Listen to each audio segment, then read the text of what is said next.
What's up, Imperial Valley?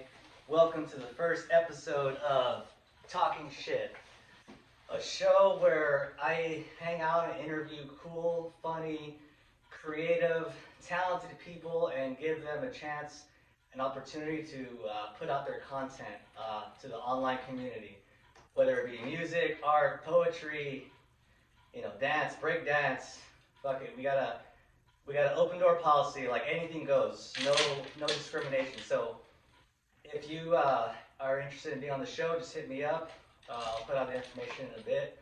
But yeah, so if you're a business owner, you want to come promote your business, fuck it. If you're in a band and you want to do a live set on here, you know what I mean? Go for it. We're thinking about doing some live sets, while we can. If you're a stand-up comic, you want to do a set, go for it. If you're a skater, you want to come on here and talk some skate shit, show some skate footage, be my guest. If you're a rollerblader, get the fuck out of here, because who wants to talk to you? Actually, no, rollerbladers, if someone does rollerblade, let me know, because I haven't seen that. It's like spotting a dinosaur, It's like, I want to know if you're still rollerblading or you've seen someone rollerblade, because it's been like over a decade, I think, since this. Have you seen anyone rollerblade? Mystery guess? I hear it's coming back. I hear it's coming back. Actually, roller skating, not roller skating. Okay, roller skating. Well, that may be on the rise, so look out for that. Yeah, if you're single, you want to come out here and say you're open for business, display the goods, go for it. If you're a prostitute, you want to come out here and say how you're crushing it in life. Expand your rates, whatever. No, I'm just kidding. No, but seriously, if you want to come on here and you got some cool shit to talk about, any opinions or whatever, if you think the Earth is flat, you're one of those guys. You think that you're gonna walk to the edge and fall off, we'd love to have you on. Go for it. But okay, so you get the idea. So I'm doing this show in the historic Twilight smoke shop. This is the OG smoke shop in the valley. This is the OG, triple OG. Like, this is one of the first ones, and it relates to my first guest. I'll get into more about. Unfortunately, this place it went out of business. We got to get out of here by probably the end of the month, right? Yes. Yeah. So by the end of the month, so we're gonna talk about some stuff we're gonna get rid of later. I say we because I involve myself. Fuck it. We'll talk about that later. So my first guest, he is the actual owner of Twilight Smoke Shop. He's a good friend of mine, former bass player in the band Los Otros. If you guys never, heard of Los Otros or seen us, we had good times, like great memories. We'll get into that as well. All right, my first guest, Frankie, Lara. Have an applause. Yeah. I was gonna bring the keyboard. Hi everyone. What's up? I'm Frankie. I'm the owner here at Twilight. Hi everybody. Yeah, what's up? I feel like it's an Eric Andre show now. No, so like I said, unfortunately, this place, it's we had great memories. It's done its time. Can you, Frankie, just to start us off with, give us like a brief history of like how Twilight became to be and how it evolved over the years? All right, it's kind of a long process. It kind of started back here on Main Street here in El Centro in the 80s. We had an arcade. It was right next to the Crest Theater. Frankie's Arcade. Yeah, it was Frankie's T-shirts and things. T-shirts and things. It was a precursor to that. So I was probably like 11 years old at the time, 12, around there. Pretty much was standard arcade, but we sold T-shirts. But the big thing that was in for us was we did like press-on letterings, like iron-ons. Oh, okay, I didn't know that. So like shirts like that or jackets like that would put like East Side Central or something like that. Oh shit, yeah. So a lot of people got them on. I would call them a Mervin's jacket. They're just black. Yeah, like a fucking, what's it called? Members only jacket. Yeah, right? yeah, Like exactly. that? Yeah. So that's everybody. We're really popular for that. So like on the weekends, the only thing to do back then was to go to the movies. It was go to the movies and go cruising. Go cruising, yeah. Those were the only things to do at that time. That's true. So we started there and then closed down, and then we reopened at the Ocotillo Plaza, back of Ocotillo Liquor in, I want to say 94, 95. Frankie's Arcade. That was Frankie's Arcade, yes. Yeah, 94. I was born in 94. Yep. And so I would say a lot of the merchandise that we had at the first Frankie's, t-shirts and things, we carried over to the Frankie's Arcade in just in a little display case, but it was mostly arcades and pool tables and junk food. So you guys sold shirts in the corner? Yeah, or just like a little bit, like 5 shirts maybe at the time. Yeah. But I mean, we had like the heavy metal rings that were like had spikes on them. Oh, nice, nice. So that's what we really sold at the one over here in the 80s, you know. Yeah. So a lot of 80s merchandise, basically the holdover we sold. It's vintage shit now. Huh? Yeah. So that then we closed that spot, or we got moved out of there because we started having bands on the weekends. Right, right. Since we were right off the freeway, a lot of bands started hearing us about us, just like punk rockers were hanging out at 7-Eleven. Yeah, yeah, getting beer. Yeah. And then punk rock bands would stop right there to get beer and whatever. And they'd be like, hey, we got this place right here. If you want to jam at, we'll let you jam. Oh, right. So they would tell us, and we'd be like, all right, let's just do it. So we would move like the pool tables out of the way, and then bands would play. So damn, dude, I remember being there like a few, you know, just a youngster shit. Walking in there felt like a Days of Confused. Yeah. Walking into the fucking what's that? The pool hall and shit. Yeah, exactly. And that's kind of how it was. There was 2 arcades at that time. There was Quarters. Yeah, Quarters. And there was Shout out to us.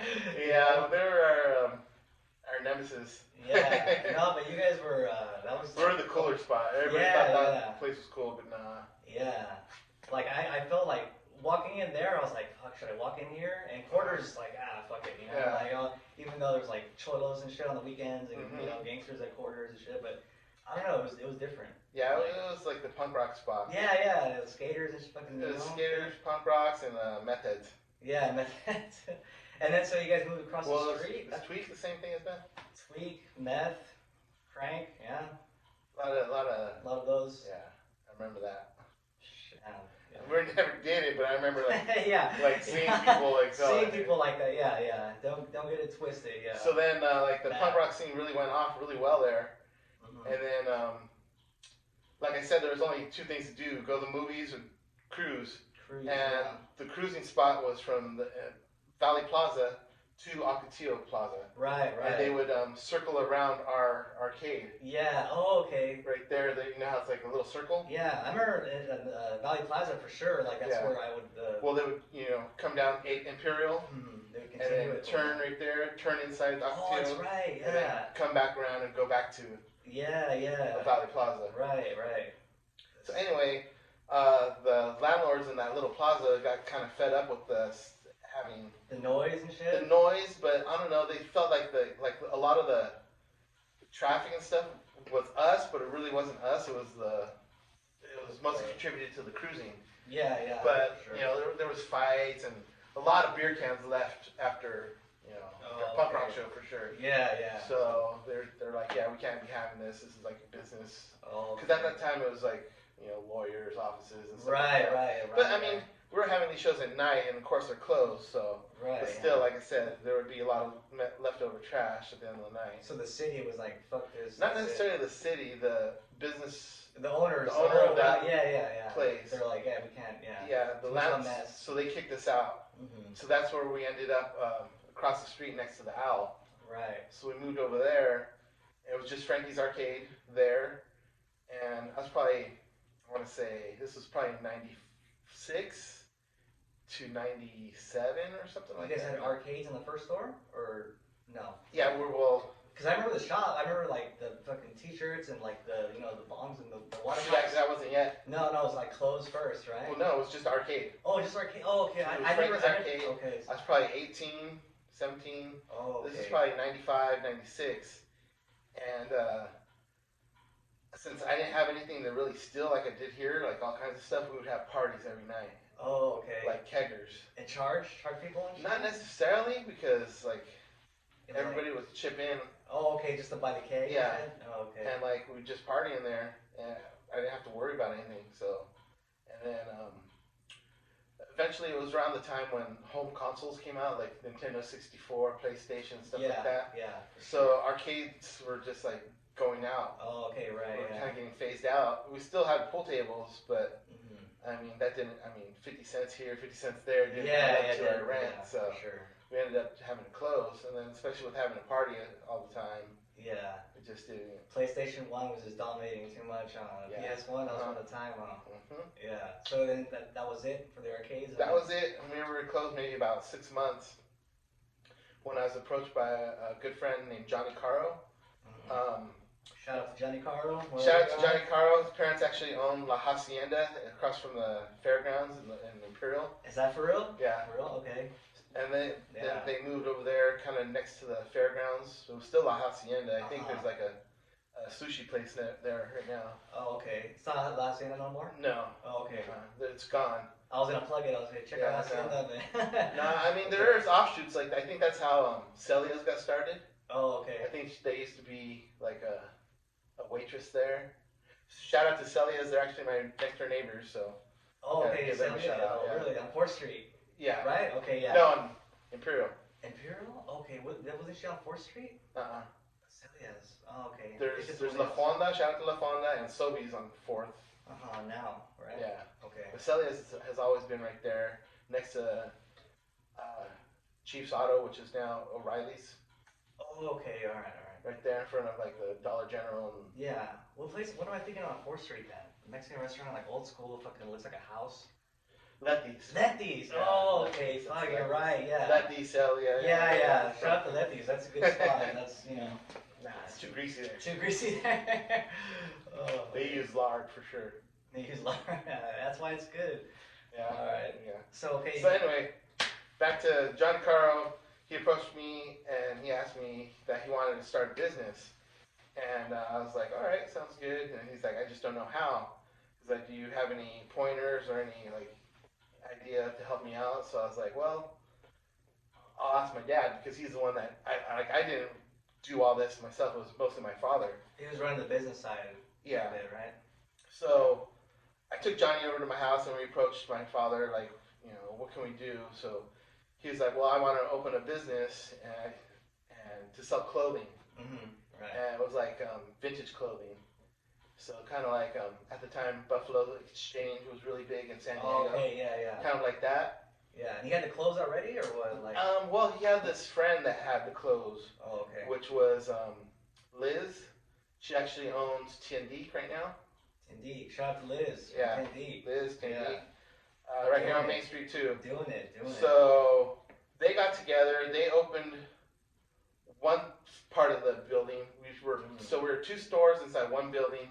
It was Deviant in the front, owned by Liz and Johnny. Okay. And then I had to come up with an idea for our part of the store. For the back. Yeah. Okay. Which was going to be the back, which was like 3 separate rooms. Had like 3 different rooms. Okay. So like the first part was our cash register area. Right. And the second part was a vinyl record listening room. Okay. You go and listen to records. You actually go in your own room and shit? Yeah, you go in the back and listen to the room. And the third room was a blacklight room. So it was all decked out like with chilled couches, bean bags, so these were the first days of the Deviant / Twilight. Yeah. Okay. So we didn't even have a name. It wasn't Twilight yet. We were Right. We were gonna open a store. Yeah. And then one night just came to me looking at the stars. I was like, oh, Twilight. Here we go. What could be better than Twilight? Yeah. And I think later on we came up with the slogan. It's not day, it's not night, it's twilight. Yeah, that's a good slogan. I think it came on the radio. Yeah. Oh yeah, I did hear it on the radio. Yeah, that's right. And then so Twilight was born, and then shout out to 1230 KXO, which is my other neighbor on the other side of me, Carol Buckley. It's true. You got a restaurant owner, freaking radio, freaking neighbor, shit. And ball shop right in the middle. Fireman on this fireman side. Across the street. Two firemen across the street. Two firemen. Yeah. So then, yeah, we had Deviant and Twilight. This was probably summer of '96. What was a big thing at that time was the Rebels.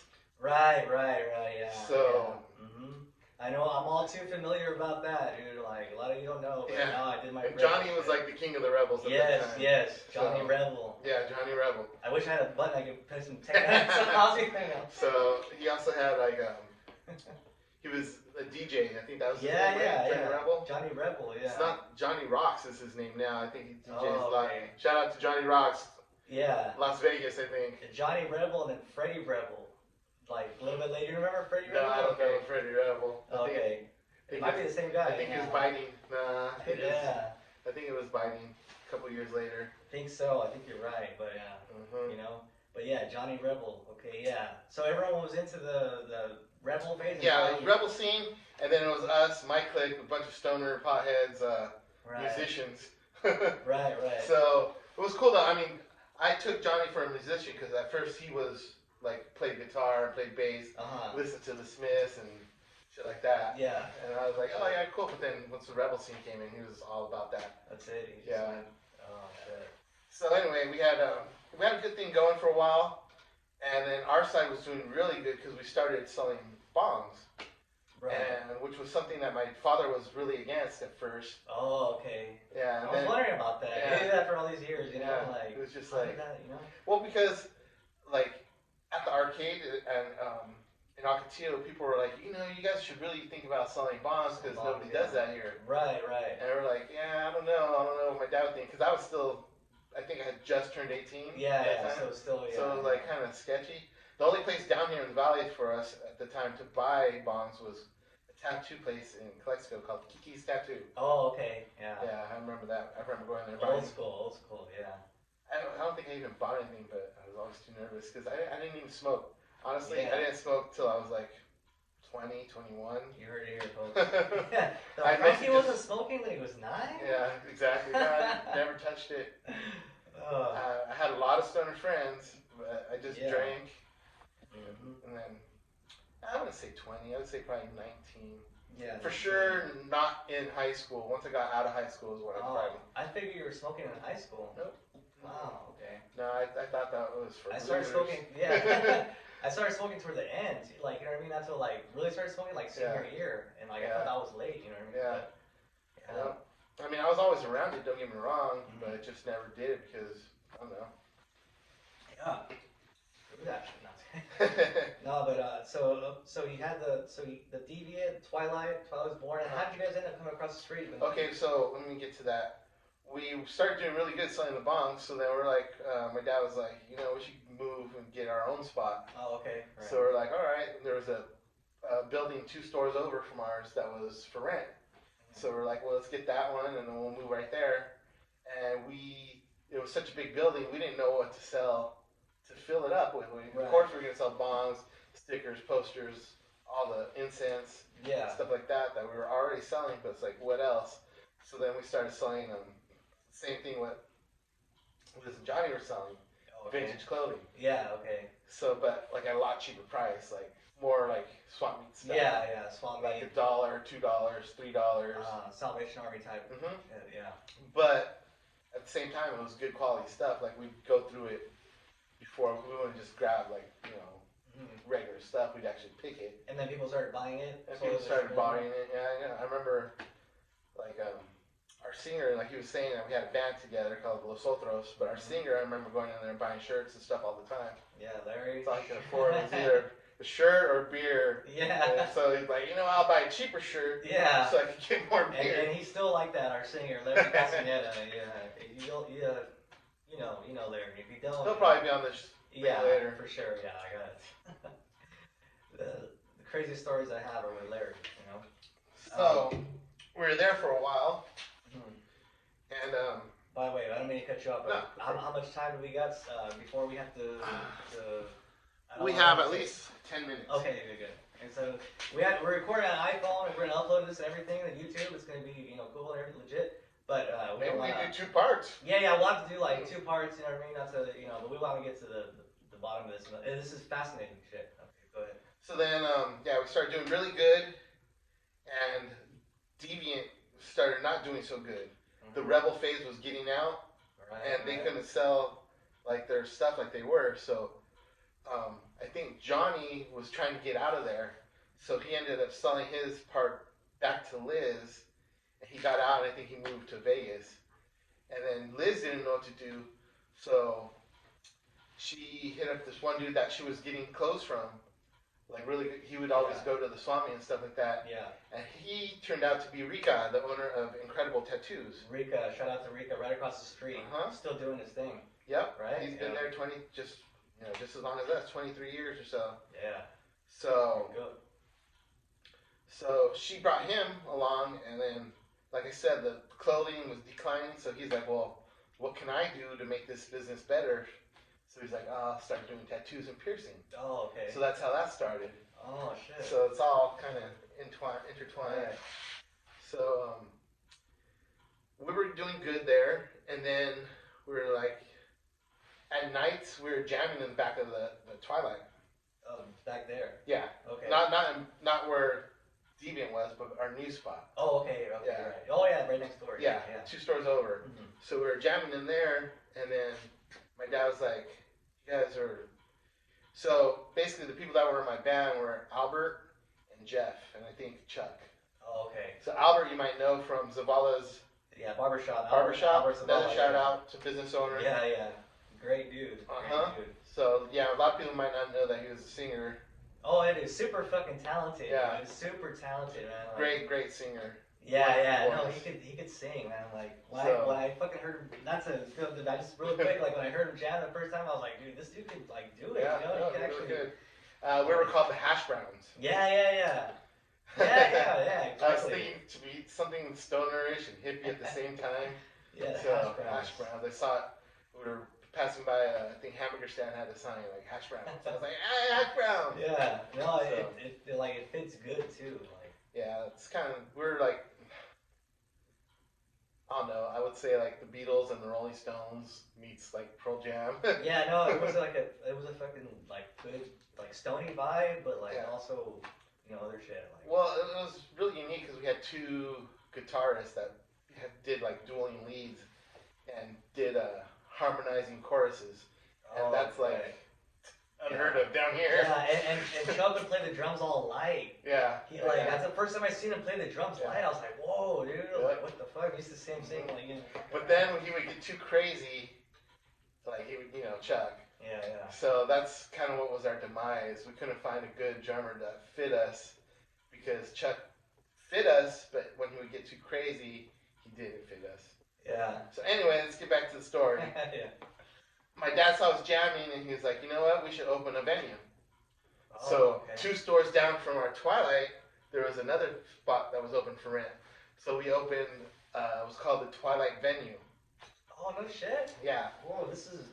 Brand new. Yeah, dude, what the hell? Yeah. I don't know. So, well, it was short-lived. It was awesome. We had a stage, we had a sound system, we had everything. Really? Yeah. Okay, I did not know that. Really cool. Oh. Let's see, Mark Gibson built our stage. Oh, okay. Shout out to Gibson Construction. Oh, dude, yeah. Mark, dude. Yeah. Mark's cool as fuck, man. We'll just keep out doing shout outs to business owners. Yeah. He has a brother, really talented artist, Danny Gibson. Danny Gibson, dude. Yeah. Oh. I might have a piece of his art right here. Just dude, show it. And Danny, if you happen to watch this, I'll try to get send you a message somehow. Yeah, I want you on the show, dude. Like, don't ask for this back. Don't ask for this back. I don't know if you can see that. It's like a clown face. That's a Danny Gibson original. Put it a little closer, probably the camera. I think it might get a better shot. Oh yeah, there you go. Boom. That's Danny's right there. Yeah. Yeah, Danny. His art looks nothing like that now. There's nothing like it. Yeah, he's really talented. He's off like in Miami doing art. Wait, is that the sad clown? Yeah, it's like a sad clown. But is it the fucking the sad? Remember Seinfeld? I don't know. What was it? Fuck, dude. I'm But it's just like scratch and scribbles. And yeah, it's really dope. it looks really good, dude. It reminds me of the sad clown from season 4 Seinfeld. The episode titled "The Sad Clown," where crazy Joe DeBola paints himself like a clown. If you guys know what I'm talking about, put it in the comments. Yeah, for sure. But I digress. So anyway, yeah, we built the stage. We had a lot of good shows there.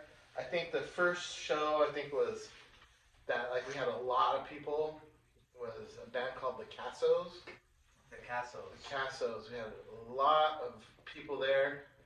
A lot of my good friends, showed up, and I busted them sneaking in through the window. Oh shit. Yeah. There's cover charge. There's the cover charge, and then I wasn't like friends with those people for a long time. Oh shit. Yeah. All punk rock. Yeah. Well, they were trying to be punk rock because they were fucking dating. Should I say they were fucking these punk rock dudes. They were fucking punk rock dudes? Yeah, so they thought they were punk rock too, and they're like trying to show their punk rockiness. Wow. Yeah. That's really fucking going all the way. Yeah, and then I totally busted them, like halfway in, halfway out the window. Like, dude. Yeah. So that was like the beginning of the end because nobody wanted to pay. Yeah, fucking. Nobody wanted to pay. I'm like, dude, it's $5. Yeah, the Imperial Valley was gnarly in the fucking late 90s, and Yeah. it was fucking, like, I don't know, there was a lot more fucking freaks that roamed Yeah. around than you see now, but there was a lot of freaks, man. Yeah, nobody had money back Yeah, then. it was There was no jobs really. no. There was no mall. There Right, was, yeah, a lot of shit, yeah, it was really bad. I think it's bad now. Yeah, exactly. It was fucked up. Mm-hmm. It was really bad. But So then anyway, that place closed quickly. This is probably, I want to say, 98, 99, maybe, yeah. So then we stayed there till 2000 when I saw a place right across the street, this place, with a sign for rent. Okay. And I was like, oh man, that place is huge. Yeah. So I went to go see how much it was, and it was just as much as we were paying for that other place. Oh shit, this is a much bigger place. Which was like nothing at the time. Yeah. It was 2000 when we first rented it. Wow. 2000. The rent was $600. Oh, $600, dude. And imagine, okay, that was, that's good. They increased it. Yeah. But for the original price. Yeah. For this building, it's those of you who've been here, it's big, it's huge, man. It's huge, and then we're gonna get to that how huge it was right now. Right. So then, I told my dad, let's do this. He's like, yeah, $600, can't beat it. It's way bigger. So we started moving everything. I think towards the end of late December, and then we were still at the other spot. I think January, and that was like our last month in January. Okay. So we were slowly moving things over here. Yeah. And then one night, it's a really tall building, so my dad was getting up on a ladder to hang something up, and then I left for some strange reason. I think just to go eat or something. I was like, okay, I'm gonna go eat. I'll be right back. Yeah. And then for some reason, I came back and I couldn't find my dad. I was like, dude, what the heck's going on? Right. So I went to the back, and the restroom door was closed. So I knocked on it, and I said, Dad, are you in there? He's like, yeah, I'll be out in 5 minutes. So I didn't think anything of it. So I went back to the other spot. Right. I waited for my other friend to help me out because he said he was going to cruise by to help out. But really, he was just going to go get high. Yeah. So I was waiting for him to come by, came by, and then I came back over here checking for my dad, and I noticed that there was a ladder on the ground, and his phone was ringing, and it was broken in 2 parts. Oh, okay. And I was like, oh shit, what the fuck? Yeah. So I went back and knocked on the restroom again, and he said what he had just said, exactly the same. I'll be out in 10 minutes. Okay. But like the same exact, like it was a broken record. Right. It was really strange. So I was like, huh. I was like, that didn't sound right. Yeah. So then I tried opening the door and it was locked. And I was like, damn it. So I called my mom. I was like, hey, I kind of put 2 and 2 together. I saw the ladder down. His phone broken. I was like, I think Dad fell off the ladder, but she never answered her phone. Yeah. I had just left that message. Oh, okay, you left the message, Yeah. So then I was like tripping out, trying to open the door, and before I know it, my mom comes in with one of her friends. Right. Like, oh, I just brought her to show her the new spot. Yeah. So I was like, you know what? I think Dad fell off the ladder and he locked himself in the restroom. Right. And sure enough, she came running back here, tried opening the door. For some reason or another, he actually opened it for her. Oh. And that's when we found out that he did fall, and he was bleeding, had blood all over his head. Oh, shit. And we called the ambulance, and the firemen were the first to get here because they're right here. Right. And like you said, I have a neighbor that I think he was the fire chief at that time. Right. Yeah. He actually came and he helped my dad get on the stretcher and everything. And so his head was already busted open. It was busted, but it wasn't like he was just bleeding. It was dry already because my mom was like feeling it. And she was like, it was dry blood. Well, why do you think? Not to digress. Why do you think he stayed in the bathroom so long? You know what? I think this is what I think personally. You know, he a Vietnam veteran. You know, he's like, fucking fall off the ladder is not gonna take me out. Yeah, yeah. Oh so, shit. Not to foreshadow anything. Yeah, no. So he was in the war and he saw action and everything. Yeah. He saw lots of action. I'm sure. Okay, I didn't know. I remember hearing a story where like his friend actually killed himself by cleaning his gun. Oh shit! Right in front of him. Yeah. So okay. Lots of crazy stories, I'm sure. Yeah. Shit. But yeah, he opened the door for my mom, and mom found his bleeding from the head. Called the ambulance. The ambulance came, which was my neighbor across the street, and took him, rushed him to the doctors. He actually the El Centro Medical Center was under repair at the time, so it was in really bad shape. Yeah. I mean, you think it sucks now? It really sucked back then. Like no rooms. Yeah, well, it was under construction, so like everything was all fucking jacked up. Wow. So they were trying to help him, but it took forever for them to do X-rays and stuff like that. And like they did X-rays, and they put him in a bed, and like we're just waiting for them to tell us something. And in that time we were waiting, like there was nurses on him checking on him and stuff. And I'll never forget this. Like they pulled a tube from his mouth because he was like unconscious. Oh, or they put him in a coma. I don't know what they did. He was like on almost life support, pretty much. Not yet. But no. Okay, but he took it out. But they took it out, and I remember, I'll never forget it, the saliva got on the nurse's hand. Yeah. And then she went, ew. What? Yeah, do you have to be a nurse? Wow, yeah. I was just like, what? I couldn't believe it. Like, I still to this day, I cannot believe that. Fucking probably ratchet ass yeah. Or something. So anyway, they took fucking forever for them to figure out that they needed to fly him to San Diego. Oh, shit. So in that time, you know, his head was swelling and stuff, basically. Right. So they flew him to San Diego. We had to drive to San Diego. Right. So by the time we got there, they already kind of like diagnosed him and everything. So they're able to tell us, they're like, well, you know, he has a lot of bruising to the head. He's bleeding his brain. We're more than likely going to have to cut out half of his brain. Oh, shit. Because the swelling is so severe. Yeah. If we don't do that, he's going to die. But if we do that, he's going to be a vegetable. Oh, okay, yeah. But we're going to do it and see what happens. Yeah. Do we have your consent? We're like, yeah, do whatever you can to make him live. Right. So this was probably July 31st or July 30th. I just remember being in the hospital and watching the Super Bowl in the hospital. Oh, okay, that's around the same time? Yeah. And what year was this? I want to say 2001. 2001. But it was the 2000 Super Bowl. Oh, okay, right, yeah. You know what I mean? Mm-hmm. And I think it was the Baltimore Orioles won. Ravens. Baltimore Ravens, yeah. Baltimore Ravens. Right, ended up winning.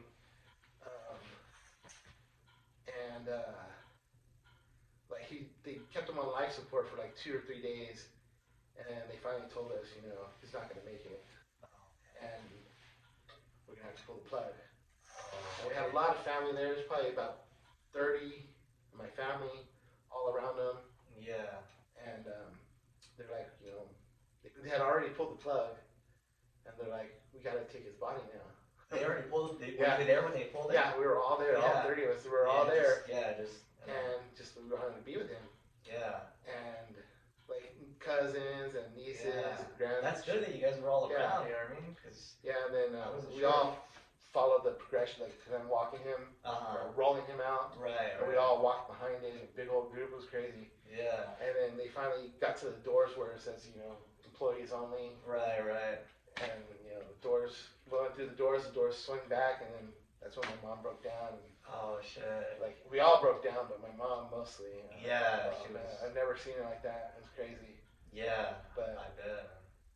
But then the next thing was me having to come home and finish doing everything here, like because we were just setting up to move over. So Right. Those are the and I was beginnings. just like, geez, it's gonna be hard. So all my friends knew what I was going through and everything. So like everybody, all my friends pitched in, Yeah, they all helping pulled together. Yeah. Yeah. So that was a really cool thing. You know, like my dad had decorated the store.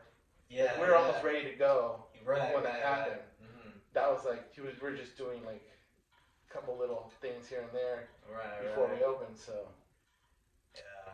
I felt like his spirit was still here because he had decorated it. So Oh yeah.